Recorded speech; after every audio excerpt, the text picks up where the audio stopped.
The letter doesn't arrive the day you'd expect it. It turns up on an ordinary Tuesday, tucked between the power bill and the slip invoice, and it runs about one short paragraph. Your insurer will not be renewing your policy. No claim, no accident, no phone call. You did nothing wrong. The boat is the exact same boat she was a year ago. Same hull, same engine, same careful owner who wipes her down every Sunday. The only thing that changed is a number on a calendar. Your trawler got 1 year older, and somewhere in an office 3 states from the water, a man who has never once stood on a dock decided she isn't worth covering anymore. If you own an older trawler, or you're about to buy one, this is the thing nobody at the boat show will warn you about. The engine was never going to break you. The teak wasn't going to break you. The thing quietly pulling the rug out from under the whole back row of the marina is the insurance, and it's happening faster than most owners realize. Boats that were easy to cover 5 years ago are getting non-renewal letters today, and the owners are standing on the dock holding a piece of paper they don't understand. So let's do what we always do here. I'm going to walk you through exactly why the carriers are running for the exits on old trawlers, the 5 reasons it's happening, and then, and this is the part that matters, exactly how you get covered anyway and keep your boat insurable for the next 10 years. Because there is a way to win this. The folks who figure it out keep cruising. The ones who don't end up selling a perfectly good boat for half what she's worth, just because they couldn't get a policy. Stick with me. Reason 1 is the simplest, and it's got nothing to do with your boat at all. The carriers are leaving. Marine insurance was never a big business to begin with. A handful of companies wrote most of the policies on the water. Then came a run of expensive hurricane seasons, one after another. And the people who reinsure those companies, the money behind the money, looked at the Gulf of Mexico and the Florida coast and decided the maths no longer worked. So some of the biggest names in boat insurance simply stopped writing new policies in the hurricane states. A few pulled out altogether. When that happens, every owner those companies dropped goes looking for a new policy at the same time, and the carriers still standing get to be picky. They don't have to take your boat. They've got more applications than they want already. And the first boats they say no to are the old ones. Which brings us straight to reason 2, the age rule. Most marine carriers now run a hard cutoff on hull age. Doesn't matter how clean she is. Doesn't matter that you've got a binder full of receipts and a hull laid up thick as a phone book. Back when nobody knew how to cut corners. The underwriter has a number on a spreadsheet, and once your boat passes it, usually somewhere between 30 and 40 years old, you get sorted into a different pile. Some carriers won't quote you at all past that age. Others will, but they drop you from a proper agreed value policy down to what's called actual cash value, which I'll explain in a minute, because that switch is where a lot of owners get quietly robbed. The cruel part is that the boats getting aged out are often the best-built hulls on the water. A 40-year-old solid fiberglass trawler will outlast a brand new one. The underwriter doesn't know that and doesn't care. He's reading a date, not a survey. Reason 3 is the survey, and this one's a trap with the jaws wide open. To get covered on an older boat, almost every carrier now demands a recent out-of-water survey. A marine surveyor crawling the whole hull, sounding the decks, checking every system, and writing it all down. Sounds fair? Here's the catch. That survey doesn't just tell the insurer the boat is sound. It hands them a written list of every single thing wrong with her, and on a 40-year-old trawler, there's always a list. Soft spot in the deck core, a weep at a through hull, wiring some previous owner added with a roll of electrical tape.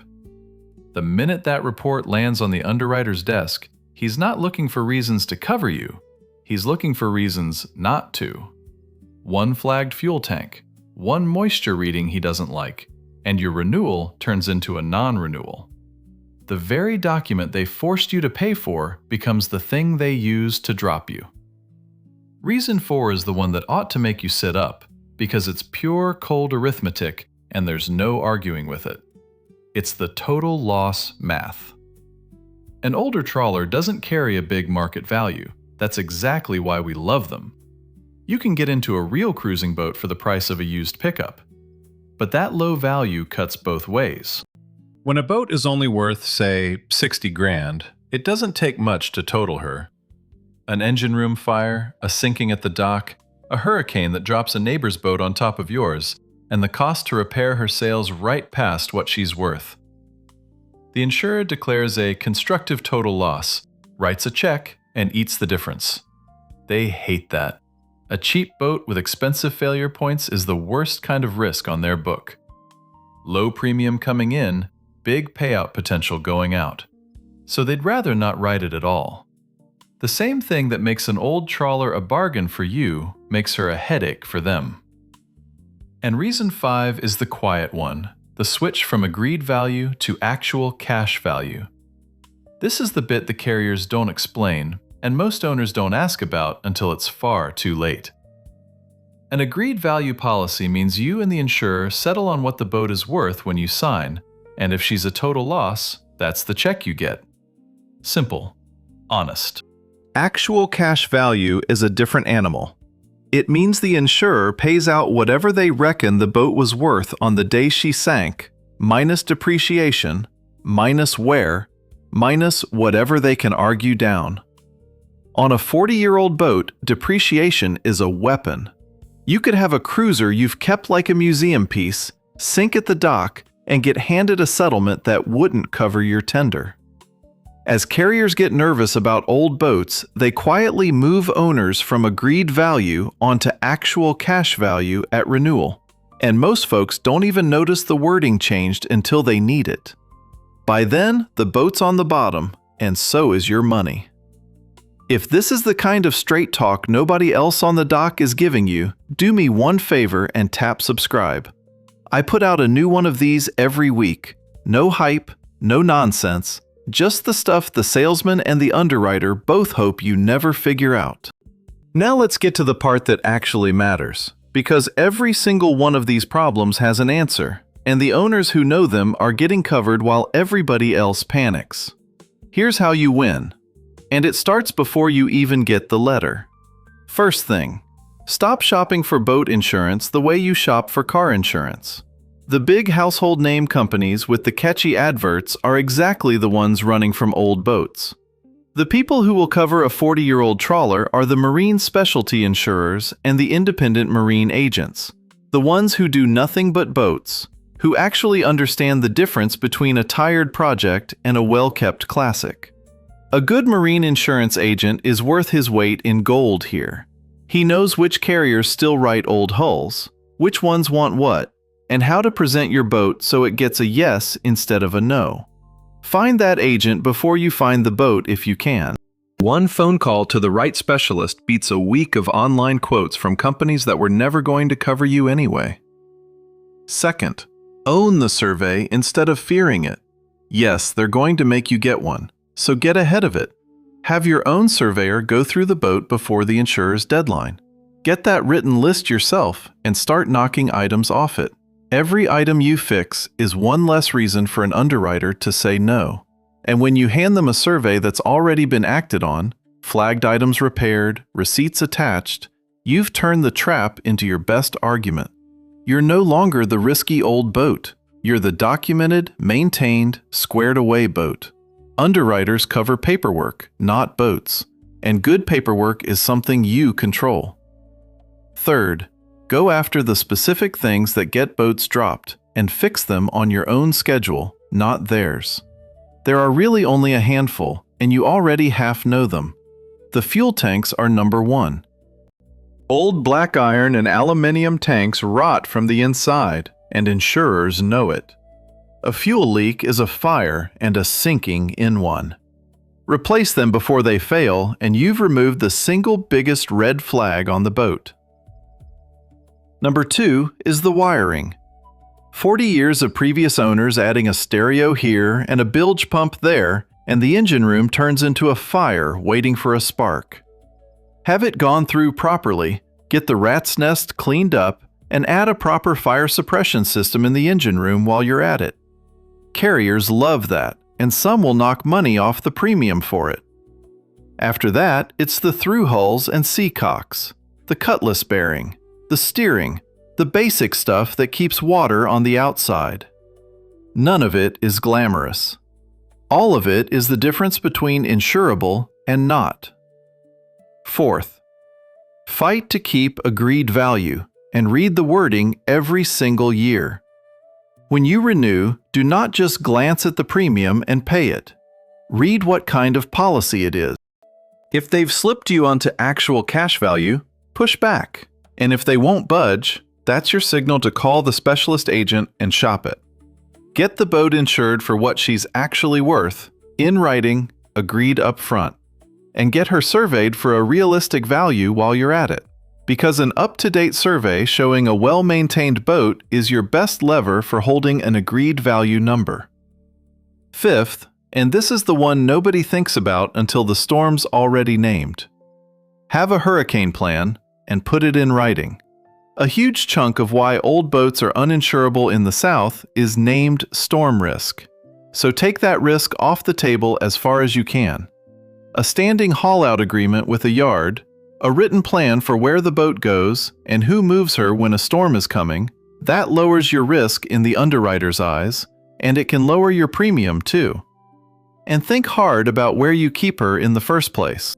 The same boat that's nearly impossible to insure on an exposed Gulf dock might be easy and cheap to cover up a protected river, or on a lake, or anywhere the hurricane maths isn't staring the underwriter in the face. Sometimes winning the insurance game is as simple as moving the boat 60 miles inland. Now, let me give you the honest part, the bit the cheerful broker walks right past while he's smiling at your wife and talking about sunsets. Insurance is not an afterthought on an old trawler. It is part of the price of the boat, the same as the slip and the haul-out and the diesel. Before you buy any older boat, before you fall in love with the teak and the lines, you make one phone call to a marine insurance agent and you ask the blunt question. Can you actually cover this boat at this age, on this coast, and what will it cost me? If the answer is no, or the number is brutal, that's not a small problem. That's the whole deal. I have watched people buy a beautiful boat they could never get properly insured, and a beautiful, uninsurable boat is just the very expensive way to lie awake at night. But here's where it lands, and it's good news if you do your homework. The carriers running for the exits aren't doing it because old trawlers are bad boats. They're doing it because old trawlers are cheap, because the maths on a low-value hull never favored them, and because a few bad hurricane seasons spooked the money behind the money. None of that is about your boat. A well-kept, well-documented, properly equipped old trawler is still insurable. You just have to go to the right people, hand them the right paperwork, and take the obvious red flags off the table before they ask. The owner who does that keeps cruising for the price of a hobby. The owner who throws the non-renewal letter in a drawer and hopes ends up selling a 30-year boat for half what she's worth to a buyer who'll do exactly what he should have done. So don't be that owner. The letter is going to come for every old boat eventually. When it lands on your galley table, you won't panic, because you'll already have the agent, the survey, the receipts, and the plan. That's the whole game. The boat was never the problem. The boat was built to outlast all of us. It's the paperwork around her that decides whether you get to keep her, and the paperwork is the one part of this you can win every single time. If you got something out of this, do me that favor and subscribe. I run one of these down every week, and I want to hear from you in the comments. Tell me this: has your insurer dropped you or jacked up your premium on an older boat, and what did they blame it on? Number 2, what's the oldest boat you've ever managed to get properly covered? And who wrote the policy? And number 3, are you keeping yours on a hurricane coast? Or did you move her inland to keep her insurable? Drop it below. I read them, I answer them, and half the best tips on this channel come straight from you. I'll see you in the next one.